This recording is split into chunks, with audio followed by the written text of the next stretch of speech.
Hello, Power fans. This is Mathonical, and you're joining me for round 4 with Boros Bully. Our opening hand is not a keepable one, so we're going to go ahead and send this one back. And our second one, while not exciting, is a keepable hand. Wind-Scarred Crag on top? No, send that to the bottom. And let's see if we can start guessing what our opponent is on. Island into Preordain. That could be anything, even a boat. Alright, on our turn we're going to play Seeker of the Way, and if they daze it, they set themselves back, which would be fine. If we get it down, which we did, it does mean we're in a good racing position. Hopefully we draw a bit more action to go along with this. Delver, we'll just swing in. We don't really have much to go with it, so pretty anticlimactic turn there.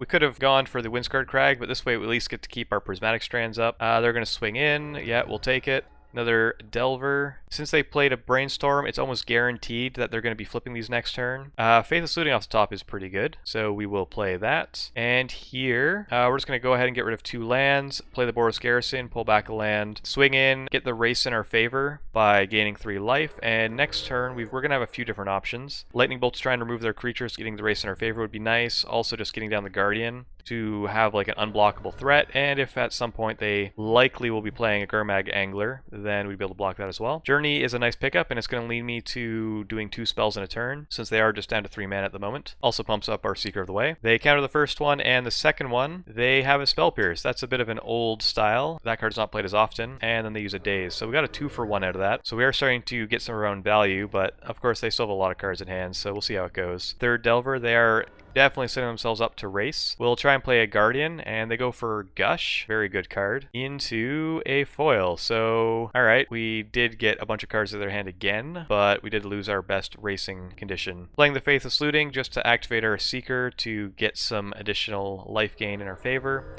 We did have the Prismatic Strands that we could have discarded if we wanted to, but since we just drew a land and a Faithless Looting, get rid of both of those. And let's see what they do. Tapping the black, and with the pause, definitely means they're casting Gurmag Angler. They'll get in for 7, that's fine. Radiant Fountain, we could have played it there, but I'm actually just looking to cast our Prismatic Strand. They showed us a Daze off the Delver flip, and we are going to use the Prismatic Strands here. With just 2 cards in hand, the only way they'd be able to counter is with an actual counter spell, which of course isn't worth it, and I'm so happy to see a Squadron Hawk there. While they could have like an Echoing Decay as their last card, this is just such a good spot to be in. We're going to be able to play down a second one, and while we could theoretically play another one, I'd rather not just run into an Echoing Decay. I'd rather not just lose to something like that. And this also gives us more fuel for Faithless Lootings, just more options for discarding. They're going to dig through their deck a little bit and cast a Gush, very good card. Used a Snuff Out on our Seeker of the Way. I'm a little surprised. I'm assuming it's because they don't want us to be able to race back, but the Gurmag Angler was doing a pretty good job of keeping it in check. It also makes them go down to 4 life, and we do have a couple Faithless Looting, so now all we need to do is find some burn, and we might be in a good spot.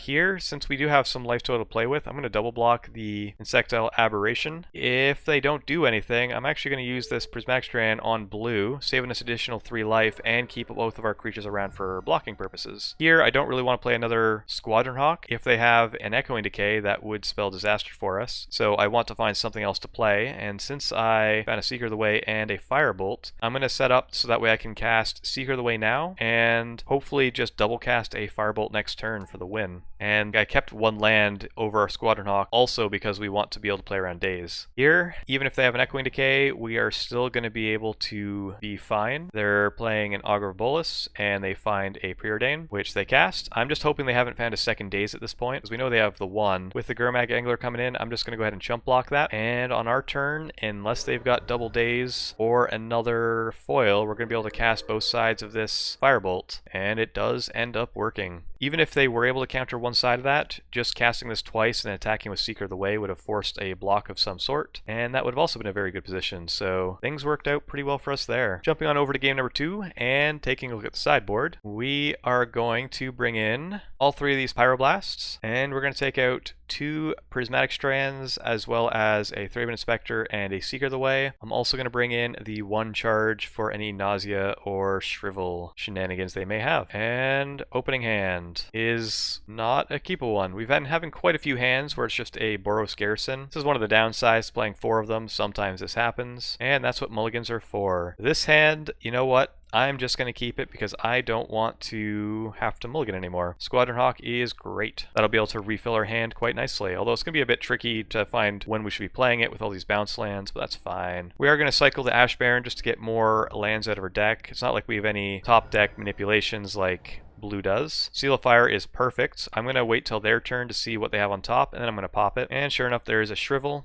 so we'll have to play around that. Would like to find our charge at some point. Augur of Bolas finds Gush, so yeah, they're fully online at this point. So we'll just play our Squadron Hawk, find a lot of Squadron Hawks. Next turn we'll be able to play one and into a Boros Garrison and be pretty happy with that. Alright, they've got their Relic down. It doesn't really affect us at the moment. Relic, like, while it is nice at being able to get rid of some of our value, it's not the greatest card. We're going to go for a Journey, and they end up using a foil on it, discarding a Shrivel. That's almost guaranteeing that they have a second one in hand, and they're trying to bait us into playing into it. So we will want to play into it just enough for them to burn it, and then we'll be fine after that.